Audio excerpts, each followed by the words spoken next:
Baik, Assalamualaikum warahmatullahi wabarakatuh. Waalaikumsalam warahmatullahi Waalaikumsalam. wabarakatuh. Waalaikumsalam warahmatullahi wabarakatuh. Waalaikumsalam warahmatullahi wabarakatuh. Waalaikumsalam.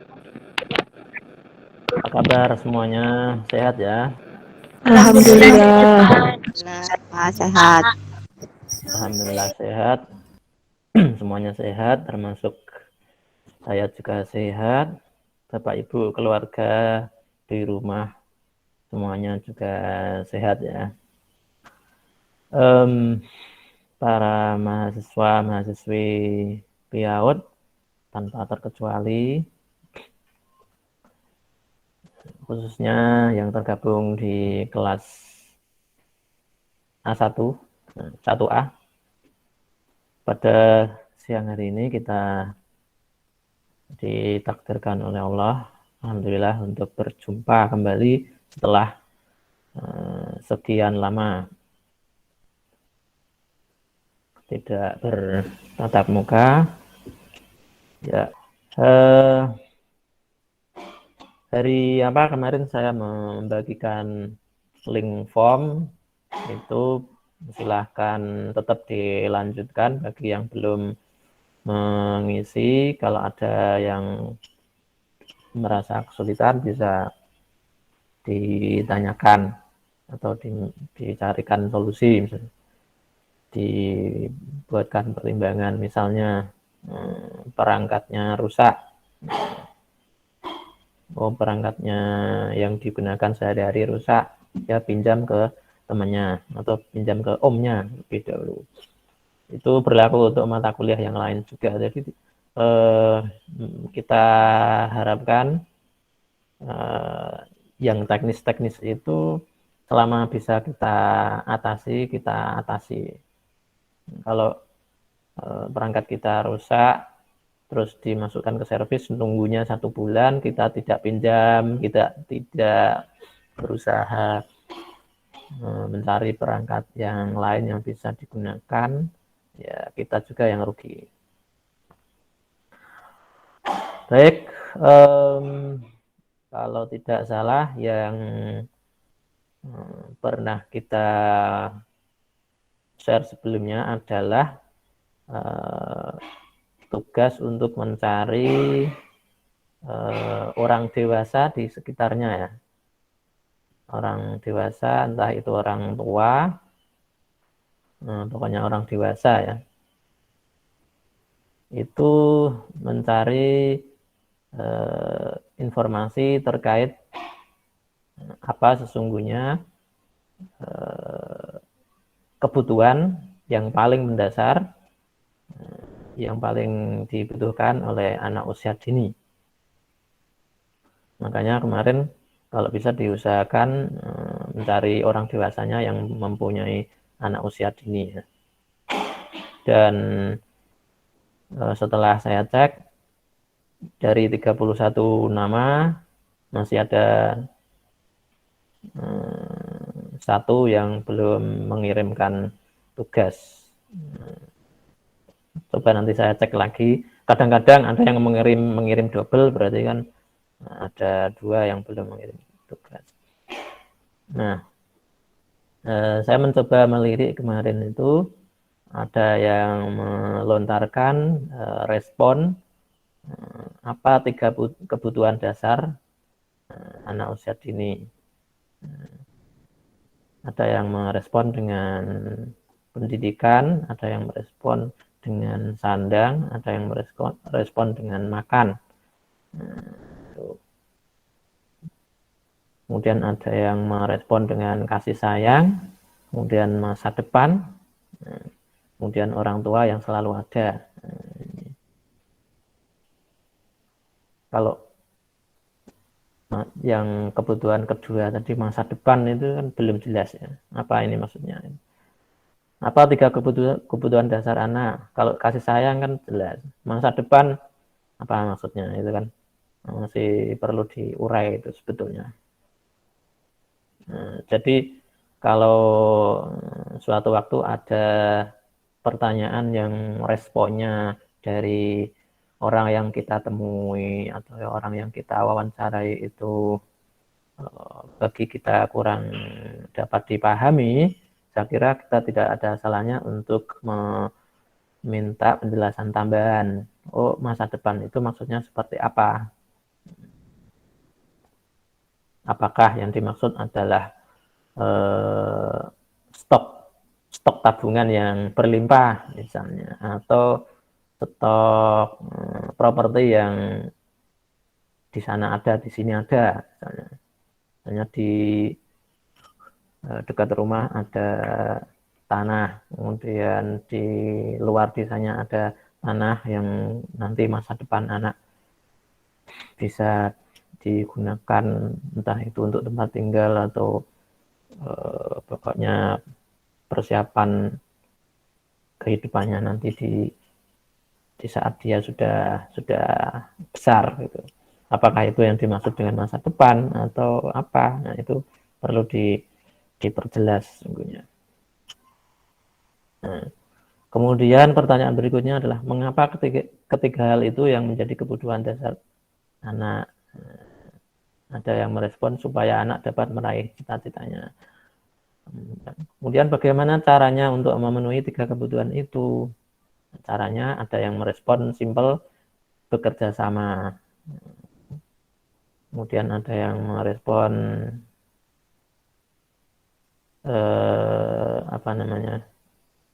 memberikan pengajaran hal-hal yang baik, dan masih banyak yang lain. Nah, kemudian pertanyaannya ditutup dengan apa pendapat mahasiswa sendiri dengan jawaban yang diberikan oleh orang tersebut. Masih terkait dengan kebutuhan anak usia dini. Jadi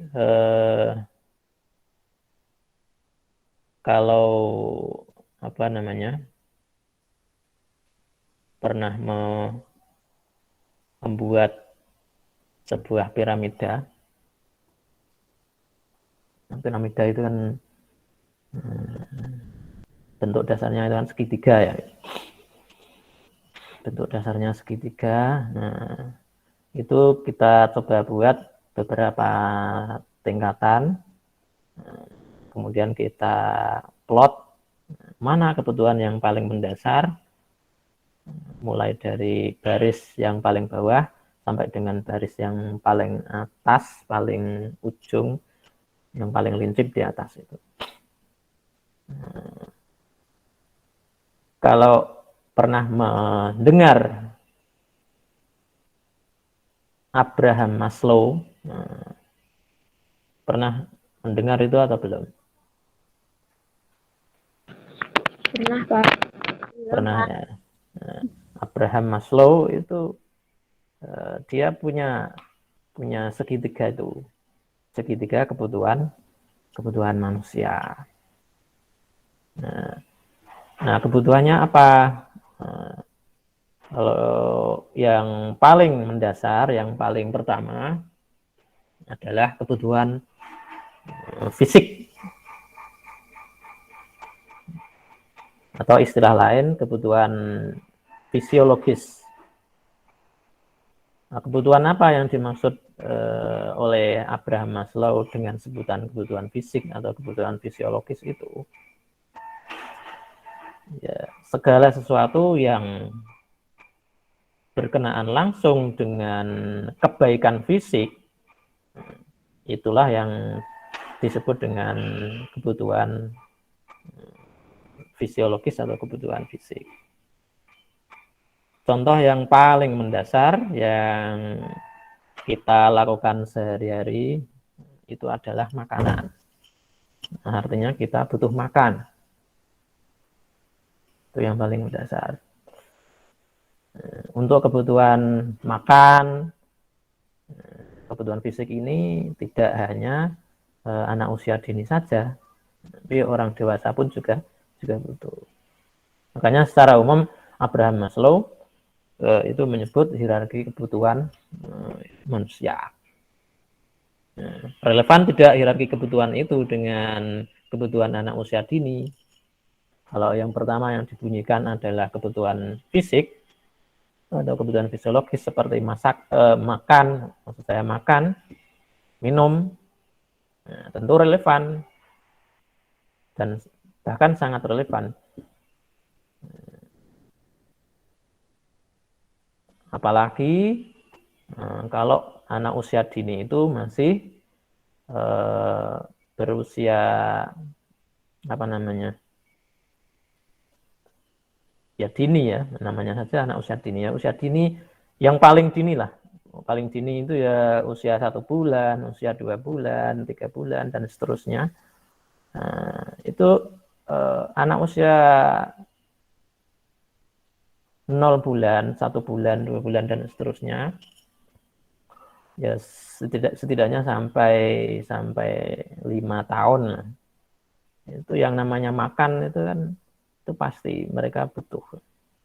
Mereka masih susah itu kalau menahan lapar, menahan haus. Maka tidak heran kalau seorang balita itu pencak-pencak kakinya atau tolah-toleh kanan kiri, bahkan diawali dengan menangis yang sekeras-kerasnya, apalagi belum dapat berbicara, karena kita cakupannya kan 0 sampai 6 tahun ya. Maka kalau 1 bulan itu kan belum dapat berbicara ya, mau tidak mau dia harus menangis. Fitrahnya ya seperti itu. Sehingga orang yang ada di sampingnya yang paling dekat dengan anak itu berkewajiban untuk memenuhi kebutuhan itu. Ya, kalau di Google Form kemarin ada pertanyaan bagaimana cara Anda memenuhi kebutuhan tersebut. Kalau kebutuhan yang pertama tadi adalah makan dan minum, kira-kira kita sebagai orang dewasa caranya bagaimana? Tentu menyediakan makanan, menyediakan minuman. Kalau bisa jangan sampai telat. Ya macam-macam ya masalahnya. Kita itu kan kondisi kita juga macam-macam. Ada yang sangat berkekurangan, ada yang agak cukup, ada yang pas-pasan, kadang pas butuh ada, pas nggak butuh nggak ada yang lebih-lebih dan seterusnya. Nah, ya, sebaiknya kalau memang kita sudah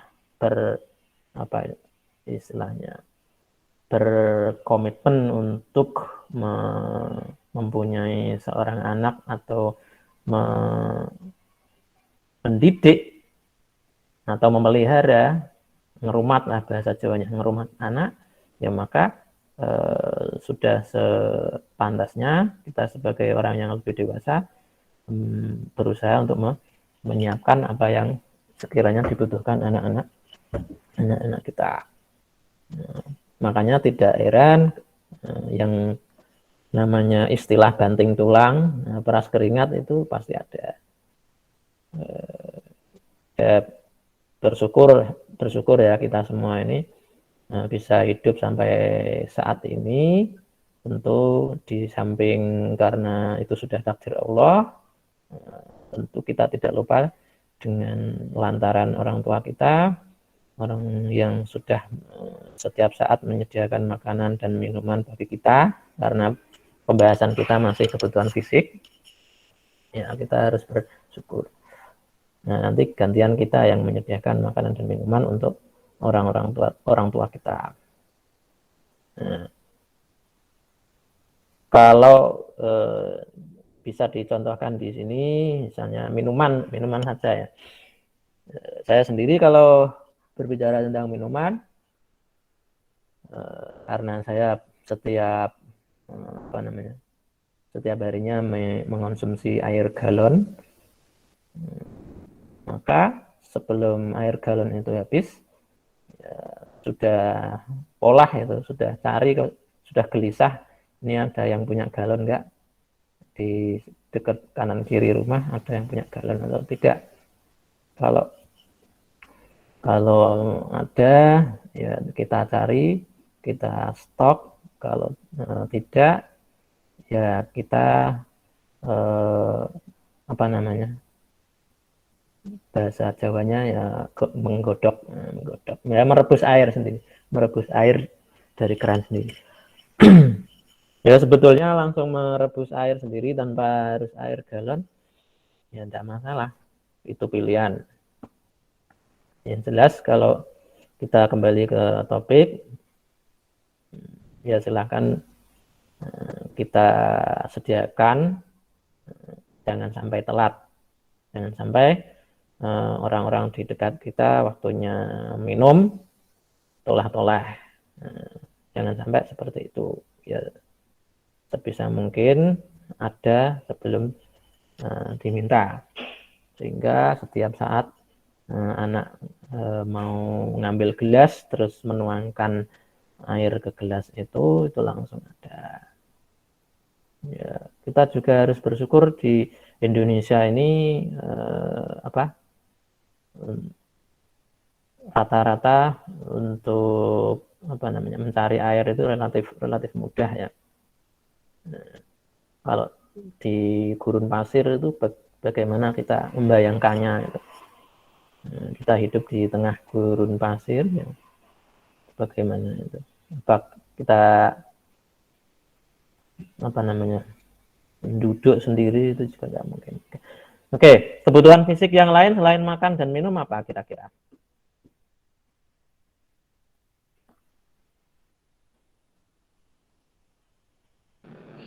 Pakaian. Apa? Pakaian, Pak. Pakaian, betul. Nah, itu jangan dianggap sepele ya, apalagi bagi kita umat Muslim, itu juga bagian dari kebutuhan fisik yang harus dipenuhi. Ya kembali ke anak lagi nanti. Kita ingat dulu waktu kecil pernah nggak kita kekurangan pakaian itu misalnya. Misalnya saja pas waktunya pakai pakaiannya masih kotor, masih basah, belum kering, pernah nggak? Ya kalau dulu pernah, ya jangan sampai nanti anak-anak kita, adik-adik kita mengalami hal yang sama. Ya sebisa mungkin ketika anak-anak kita, adik-adik kita waktunya pakai yang bersih, ya pakaiannya sudah tersedia, tidak toleh-toleh, yang bahasa saya tadi toleh-toleh. Pakaian. Tapi menurut saya kalau pakaian semakin ke sini sudah jarang yang kekurangan ya pakaian. Kalau makanan itu masih mungkin makanan. Selain makanan, minuman, pakaian apa yang kebutuhan fisik?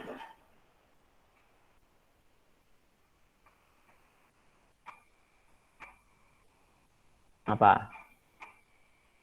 Kalau yang kita lakukan ketika badan kita kecapean, apa yang kita lakukan? Istirahat. Nah, istirahat. Itu juga kebutuhan fisik. Maka kalau ada yang pernah mendengar anak usia dini itu sebaiknya bukan sebaiknya ya, dianjurkan untuk di samping tidur malam juga tidur siang. Nah, itu bagus untuk pertumbuhan dan perkembangan fisik dia. Nah, ya setidaknya kalau siang satu jam itu sudah cukup. Nah, nanti kelihatan bedanya kalau siang nggak istirahat itu karena saya sudah mengalami ya. Ketika di pagi sampai siang sampai bahkan sore tidak ada istirahatnya, malam itu biasanya waktunya makan atau waktunya apa pembiasaan sholat, pembiasaan belajar itu sudah nggak kondusif. Itu saya sudah beberapa kali mengalami. Jadi sebaiknya yang punya adik, punya anak, ini kalau anak belum ya, yang punya adik kecil usia dini diharapkan tidur siangnya juga tidak kurang-kurang. Nah, istirahat. Ya, sama orang dewasa juga sebetulnya. Mbak siapa namanya? Mbak Nurul mentang-mentang punya tugas banyak, dari setiap dosen itu ngirimi tugas, itu mau digarap 1 hari penuh. Pokoknya jam 1 sampai jam 3 tugasnya Pak Agung, jam 3 sampai jam 5 tugasnya dosen B, jam 5 sampai jam 7 tugasnya dosen C, dan seterusnya sampai jam terakhir jam 24.00. Ya, jangan. Masih ada hari yang lain. Ya, istirahat. Badannya harus diistirahatkan. Ya, tubuhnya, badannya diistirahatkan. Ya, tidak hanya badannya. Kalau badannya istirahat tapi matanya dibuat melek, nonton laptop, nonton HP, ya sama aja itu. Sama aja. Jadi ya sekalian istirahat ya sekalian. Nggak usah tanggung-tanggung. Kayak sopir yang biasa perjalanan jauh itu loh. Kalau waktunya istirahat dia lebih milih tidur. Langsung 1 jam atau setengah jam itu cukup untuk mengistirahatkan fisik, bahkan psikis juga.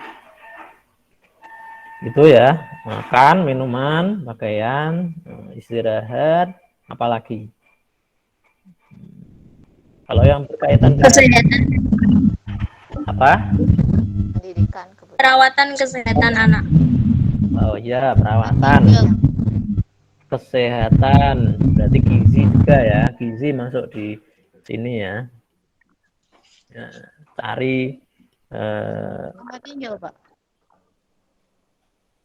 apa namanya yang terkait dengan gizi. Jadi kalau kita saat ini akses informasinya itu sangat mudah, carilah apa namanya daftar makanan dengan gizinya masing-masing.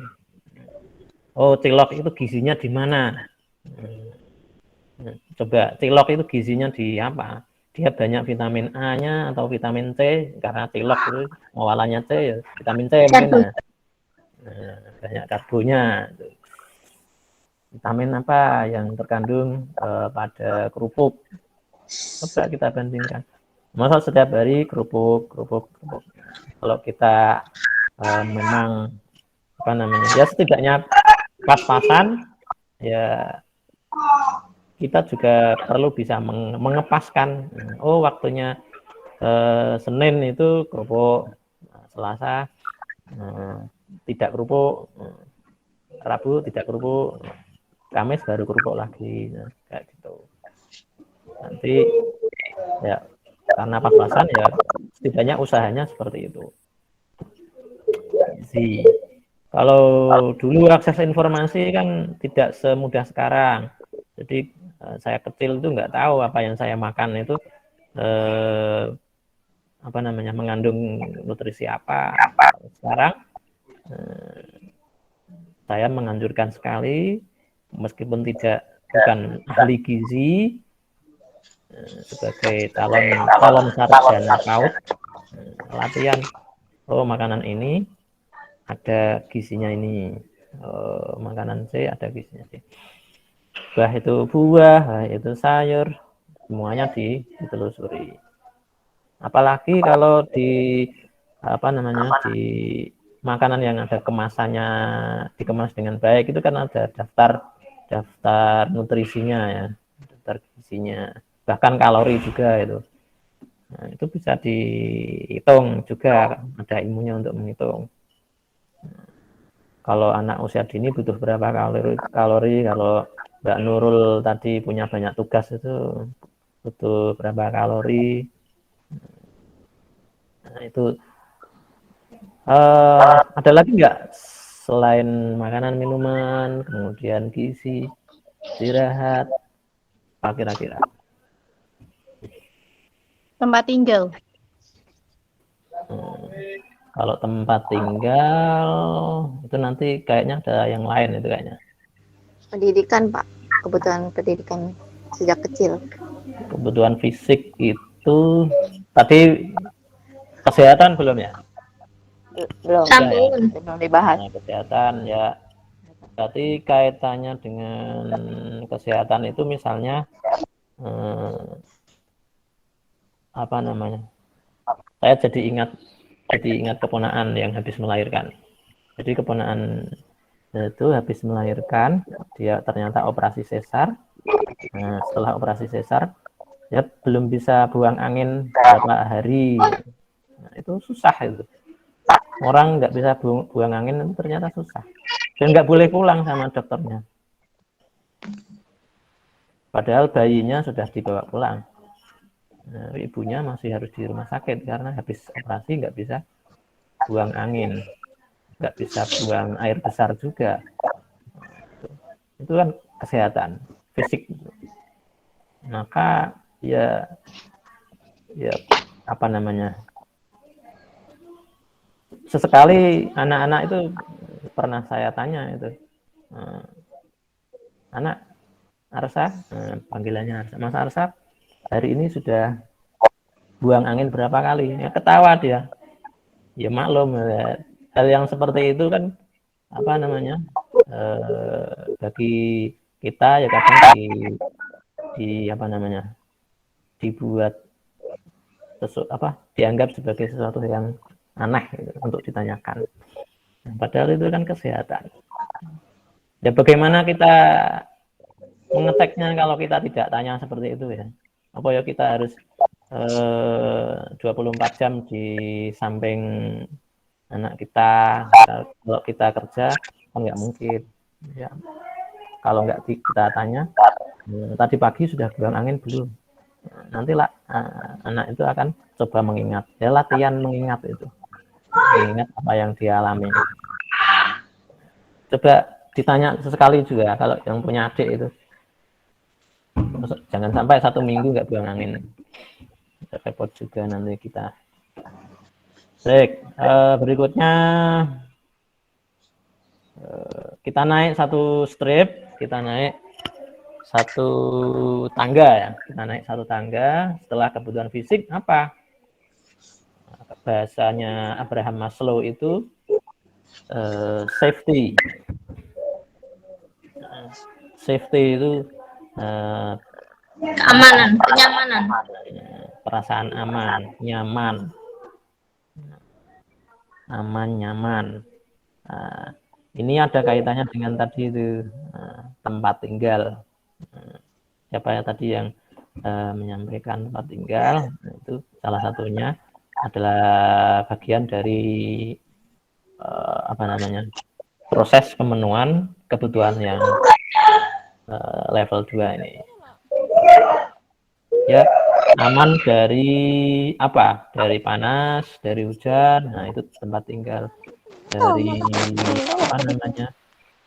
Kalau rumahnya di hutan, ya aman dari binatang. Binatang buas, aman dari penjahat. Itu kalau tempat tinggal. Dan itu apa namanya? Untuk yang safety need ini atau kebutuhan rasa aman ini ada dua sisi. Yang pertama aman secara fisik, tidak kepanasan, tidak kehujanan, tidak diserang oleh nyamuk, tidak diserang oleh ular dan sebagainya yang buas-buas yang berbahaya. Di samping fisik ya aman secara psikis juga.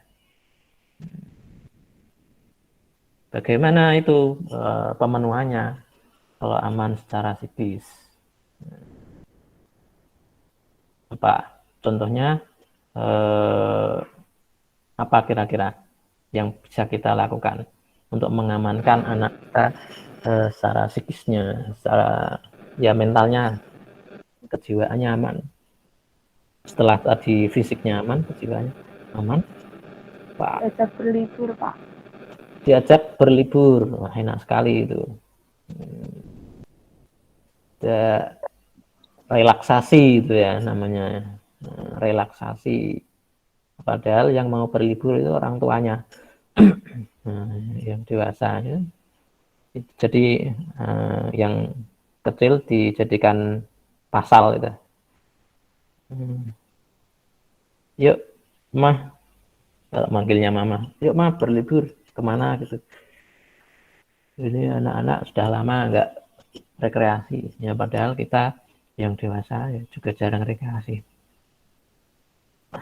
Ya itu juga bagian dari cara kita memenuhi apa istilahnya tadi kenyamanan ya, kenyamanan. Berlibur itu kan apa namanya? Kalau bareng-bareng apalagi personelnya komplit, ada ayah, ada ibu. Kalau punya saudara ya saudaranya diajak. Kalau punya yang ti, yang kong, itu nyaman. Itu secara psikologis anak apa namanya terpenuhi kebutuhannya. Karena orang-orang yang ada di orang-orang yang selama ini dekat dengannya itu ada di sampingnya, ada semua di sampingnya. Kalau selama ini setiap hari pagi sampai siang itu ayahnya yang kerja, siang sampai malam itu ibunya yang gantian kerja, itu kan anak jadi bingung ini kapan bisa bersama yang apa berkualitas,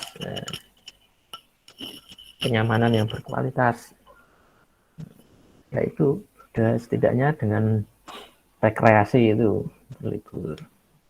Entah berliburnya di rumah saja atau di taman kelurahan, nggak jauh-jauh, nggak harus ke Ancol, apalagi Ragunan, ya, habis di jalan itu. Lebih dekat-dekat, tapi maksimal dan bisa. Yang penting caranya. Kemudian rasa aman itu apalagi kalau yang rumah tangga, kaitannya dengan rumah tangga itu ya tidak ada cekcok, tidak ada perselisihan, apalagi yang langsung dilihat oleh anak, yang langsung di kasat mata didapatkan oleh anak itu akan mempengaruhi psikis anak itu. Kalau cekcoknya secara verbal dengan kata-kata itu banyak mempengaruhi psikisnya. Tapi kalau cekcoknya itu kadang ada ya, yang pasangan laki-laki sama perempuan itu daripada cekcok verbal itu mending cekcok fisik. Ada yang ringan tangan, kadang-kadang mukul, ya naudzubillah ya.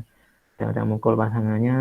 Nah, itu di samping anak itu merasa tidak aman secara psikis, dia juga tidak aman secara fisik. Jangan-jangan setelah ibunya yang kena pukul, saya yang kena pukul. Misalnya perasaan anak seperti itu. Ayo, akhirnya kan komplit itu psikis sama fisiknya nggak aman. Nah itu perlu di apa namanya diatur kembali rumah tangganya itu. Diingat-ingat kembali hal-hal yang enak-enak, diingat-ingat kembali. Ya biarin yang belum nikah yang pada pengen. Ya, banyak yang belum nikah, belum rumah tangga.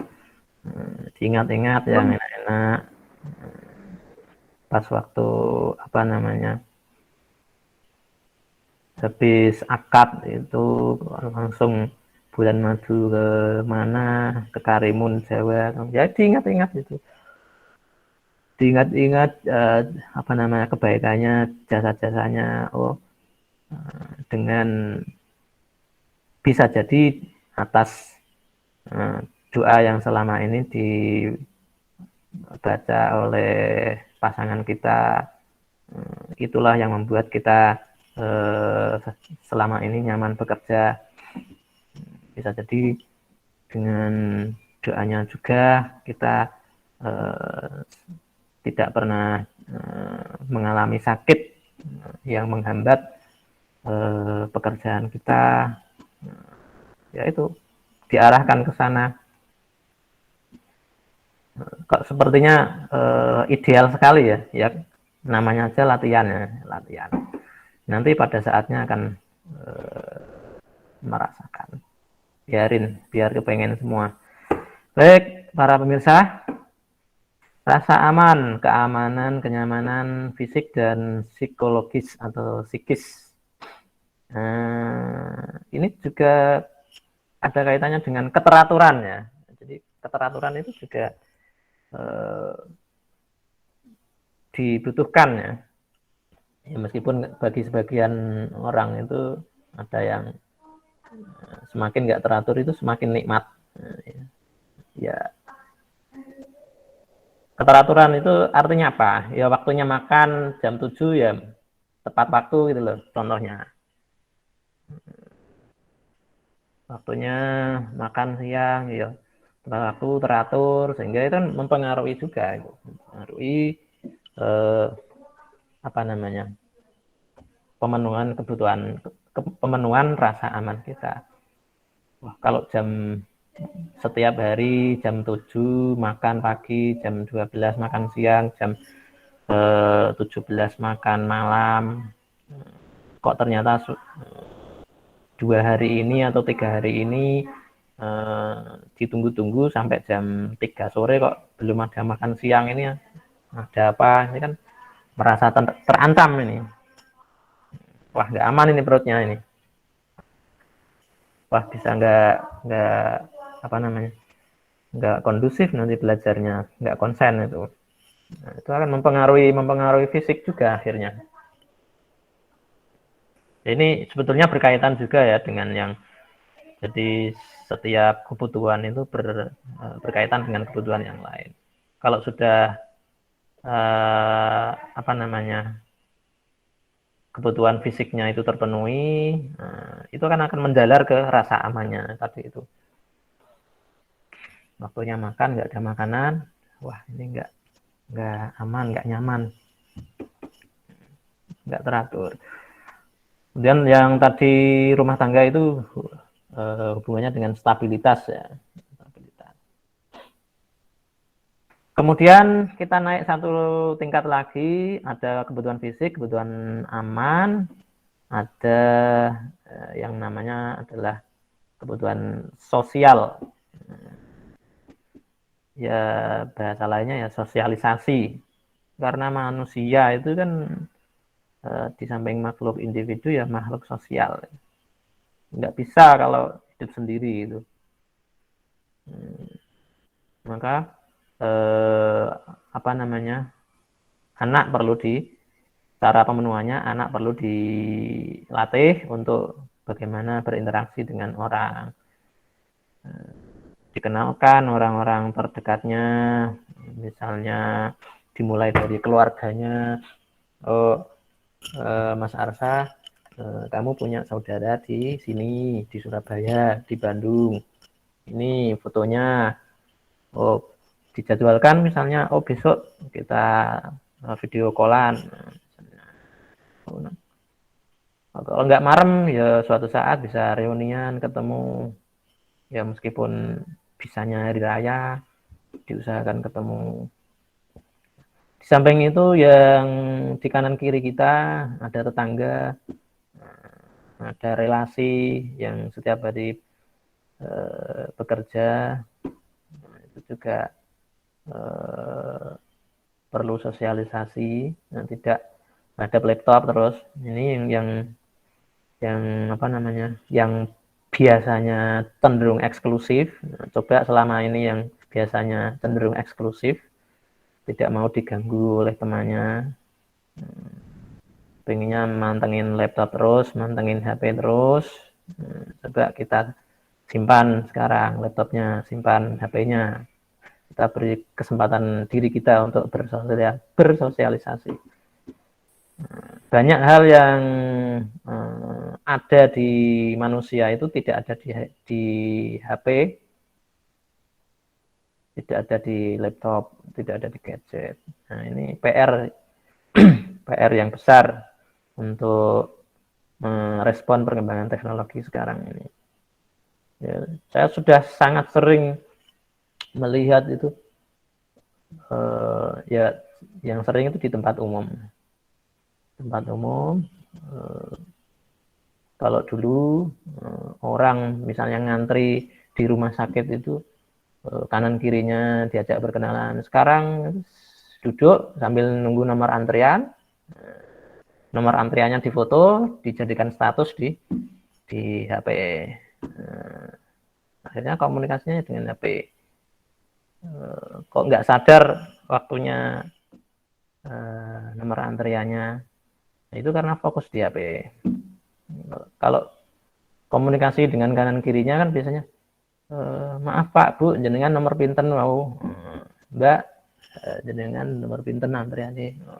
Dan biasanya kalau waktunya kita dan diingatkan kanan kiri kita. Itu salah satu keuntungannya sosial. Ya kita latih anak-anak kita, adik-adik kita supaya tidak eksklusif. Lawannya eksklusif itu inklusif ya. Jadi dengan apa namanya? Dengan kanan kirinya itu tidak tertutup, terbuka. Ya. Itu yang terkait dengan sosial. Nanti bisa diperhatikan ya, kalau punya anak kecil atau punya ponaan, bedanya anak yang setiap hari diculke untuk bersosialisasi dengan anak tetangga, dengan anak yang setiap hari dipageri. Itu kalau nggak sekarang, nanti pas berikutnya, pas dewasa itu akan kelihatan. Contohnya, kalau anak rumahan, anak mama itu nanti pas dewasa itu ketika diminta tampil misalnya, tampil di muka umum itu lebih canggung. Kalau anak mama diminta untuk apa namanya, menjadi komunikator, menjadi sarana untuk apa namanya, menghubungkan antara orang satu dengan orang yang lain, itu nggak bisa itu. Anak rumahan itu. Anak mama. Ya bahasanya apa ya? Kalau apa namanya? Kalau anak mama dipasrai untuk menjadi maklar itu susah. Itu. Jadi maklar atau mak comblang itu susah. Itu banyak. Nanti bisa dibandingkan, diamati sendiri.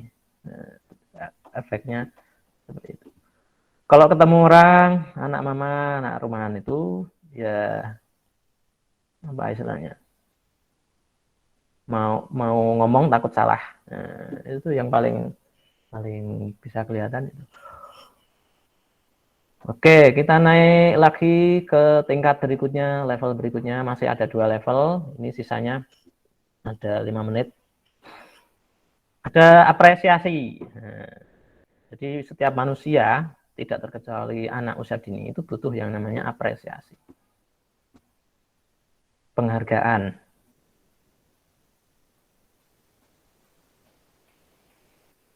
Ya, anak kecil itu kan kita contohkan bisanya itu kan coret-coret ya.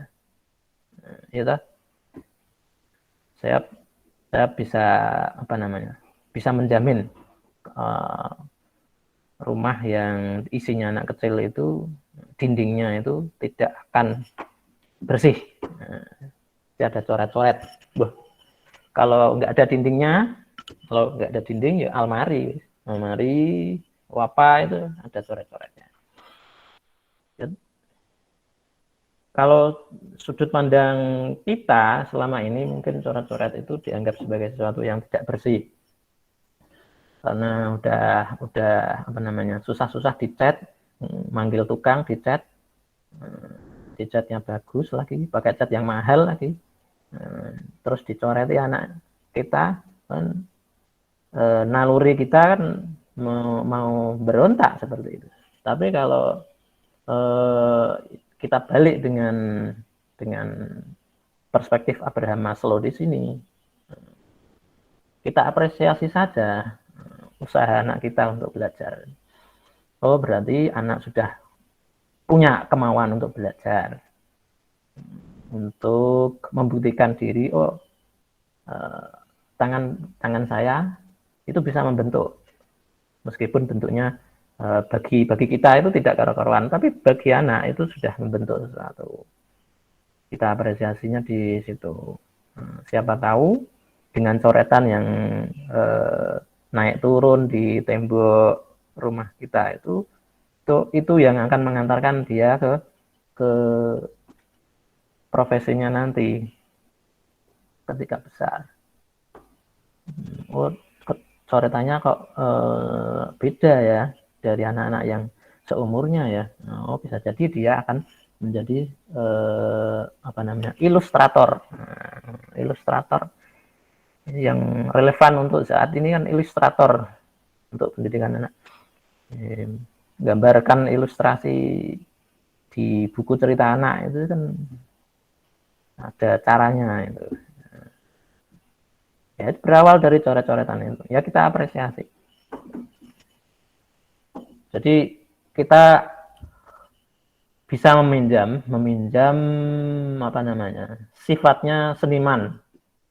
Seniman itu salah satu cirinya adalah bisa melihat sesuatu dari berbagai sudut pandang.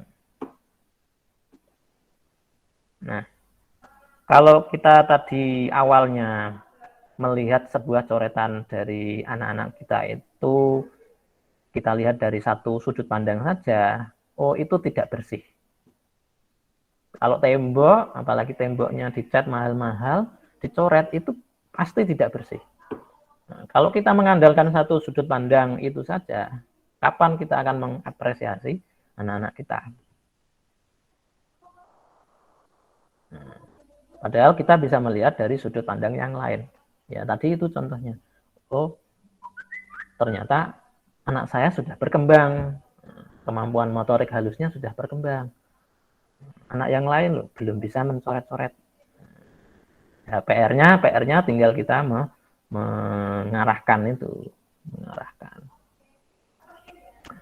Itu yang level terakhir adalah aktualisasi diri. Yang paling puncak aktualisasi diri. Aktualisasi diri itu apa istilahnya? Kalau saya zaman muda dulu, sekarang kok kayak sudah tua ya. Biasanya anak muda itu kan pengennya eksis supaya dilihat oleh orang. Dilihatnya apa? Dilihat saya punya kemampuan. Nah, itu contoh dari aktualisasi diri. Nah, anak juga membutuhkan yang seperti itu. Oh, ketika sudah waktunya bagi anak untuk apa istilahnya bersuara, dia punya modal suara yang lumayan, tidak fals-fals amat, berikan wadah untuk dia, misalnya karena apa namanya, yang adzan misalnya sudah Pak D-nya, yang pujian ponakannya, nah, gitu, ponaan kecilnya pujian, sholawatan sambil nunggu orang mau sholat itu ya. Nah, berikan wadah yang seperti itu contohnya.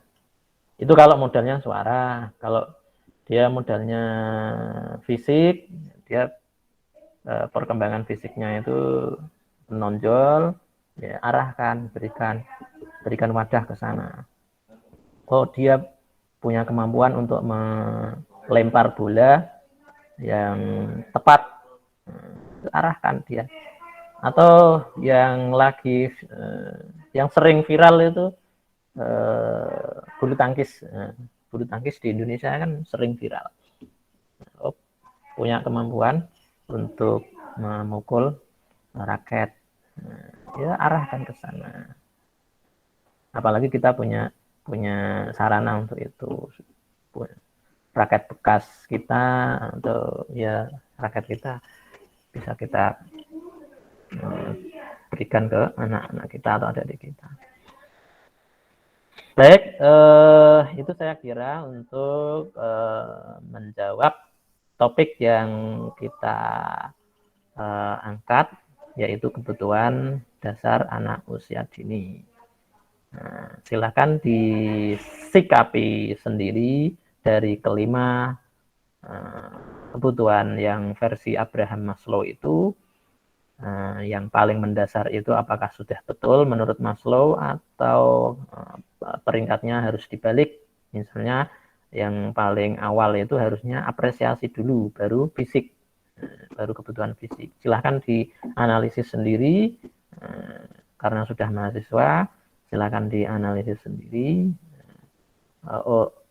Kalau punya pendapat dan itu rasional bisa disampaikan. Untuk menggantikan hierarkinya Maslow, saya punya pendapat seperti ini. Nah, silahkan disampaikan. Itu kira-kira ada yang ingin dikonfirmasi atau yang ingin disampaikan dari para hadirin hadirat. Dari tadi saya terus yang ngobrol. Tanya Pak. Ya Mas Harul, silakan.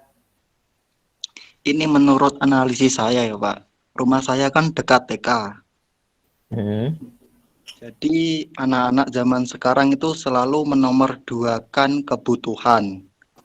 Jadi mereka itu selalu menomorsatukan keinginan.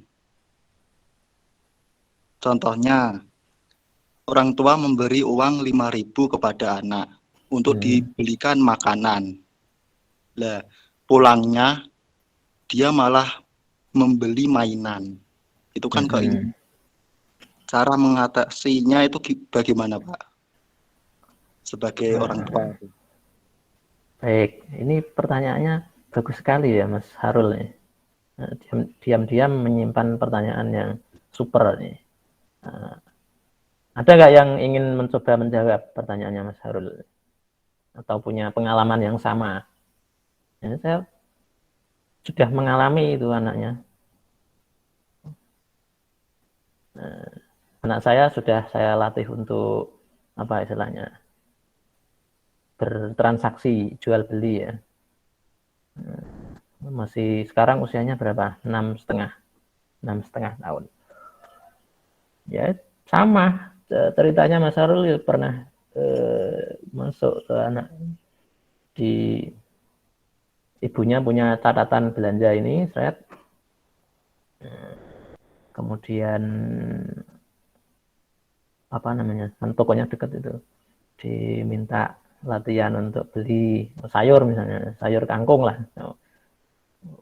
Sayur kangkungnya nggak ada, dibelikan apa namanya, kartu Doraemon itu contohnya. Ini contoh aja ya. Ya itu kan keinginan, sama dengan ceritanya Mas Harul itu ya. Keinginan. Ya yang namanya anak ya. Namanya anak itu kan pada umumnya belum seperti kita, belum seperti orang dewasa. Dia dalam membedakan mana kebutuhan, mana keinginan itu ya nggak tahu, belum bisa itu.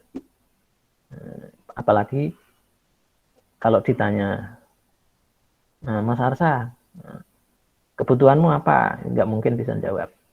Keinginanmu apa? Itu dia lebih bisa jawab itu. Keinginannya, aku pengen HP.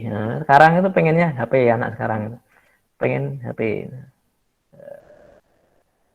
Antara kebutuhan dan keinginan itu kalau kita pikir mendalam itu kan sebetulnya hal yang abstrak ya. Kebutuhan itu kan abstrak, keinginan itu kan abstrak. Kalau kursi itu kan konkret loh, ada barangnya itu kursi itu. kemudian gelas itu kan konkret itu. Nah, kebutuhan, keinginan itu kan abstraknya itulah anak usia dini ya itu.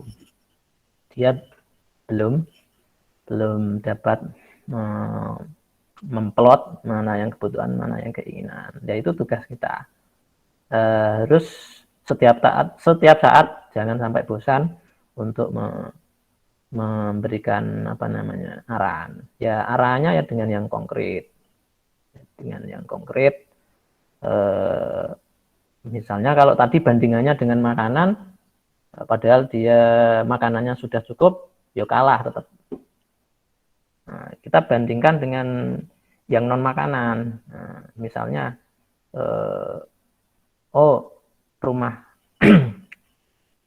rumahnya, misalnya Mas Harul itu masih anak-anak, masih usia dini, Mas Harul rumahnya itu kan kalau pas hujan itu atapnya kan sering bocor. Itu kan atap bocor kan setiap hari kan ada air yang masuk ke rumah. Bagi anak itu kan sudah konkret itu. Sudah ada wujudnya. Oh, ada air masuk ke atap, kemudian membasahi lantai. Kalau membasahi lantai itu membahayakan semuanya. Nah, dari situ akan berangsur-angsur kita bisa mengarahkan mana yang kebutuhan, mana yang keinginan. Oh, apa bedanya kebutuhan untuk menambal atap bocor dengan tadi yang dibeli mainan. Apakah mainan itu bisa menambal atap bocor? Nah, kan kita coba nalarnya anak itu seperti itu. Oh, nggak bisa ya. Mainan itu jelas nggak bisa dibuat nambal atap bocor. Nah, terus bagaimana ya caranya nambal atap bocor? Ya dengan barangnya apa biasanya nambal atap bocor dengan atap ya. Saya juga nggak tahu atap bocor ditambal dengan apa itu. Ya dari situ kan mulai mikir dia. Kalau bandingannya dengan makanan, setiap hari makanan itu sudah terpenuhi kok. Kalau bandingannya dengan yang lain yang lebih dibutuhkan, nanti dia akan mikir. Saya bisa mencontohkan, nggak usah jauh-jauh. Anak saya juga ketika pernah saya contohkan apa waktu itu dia pada akhirnya besoknya itu tidak es krim ya. Es krim itu kan banyak keinginannya atau daripada kebutuhannya. Nah, kalau es krim itu pernah itu habis mengonsumsi es krim itu ndelalah batuk ya. Batuknya itu lama. Nah, setelah sembuh, jadi kita memberi wawasannya itu setelah dia sembuh. Setelah sembuh baru disadarkan, oh kalau habis minum es krim itu efeknya itu lebih ke sini daripada ke sini. Nah, sampai saat ini kalau mau beli es krim itu dia akan ingat es krim dan permen itu. Permen nggak pernah ya, anak saya yang pertama itu beli permen karena pernah sekali itu batuk. Jadi itu kan berarti kita membenturkan keinginan si anak itu dengan kebutuhan dia, yaitu kesehatan tadi. Jadi kalau berdasarkan pengalaman ya begitu Mas Harul kira-kira. Maka saya bisa cerita karena pernah mengalami. Monggo yang ingin share yang lain silahkan. Jadi cobalah benturkan dengan kebutuhan yang lain, tidak hanya satu sisi. Kalau tadi makanan kan ya. Baik, sudah mepet waktunya. Nanti yang ingin disampaikan silahkan disampaikan di grup untuk presensinya nanti menyusul. kita akhiri untuk pertemuan kali ini dengan baca hamdalah.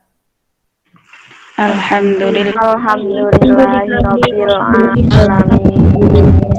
Sampai jumpa di pertemuan berikutnya.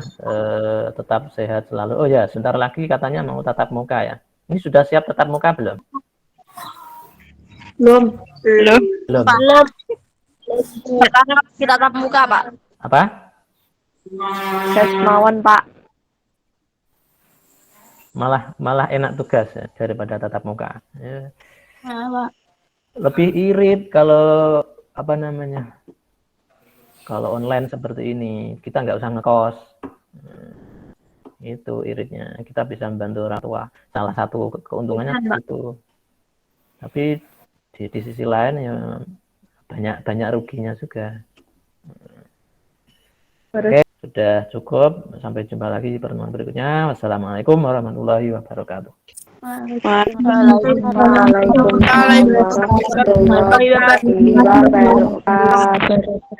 kasih, Pak. Oke. Terima kasih, Pak.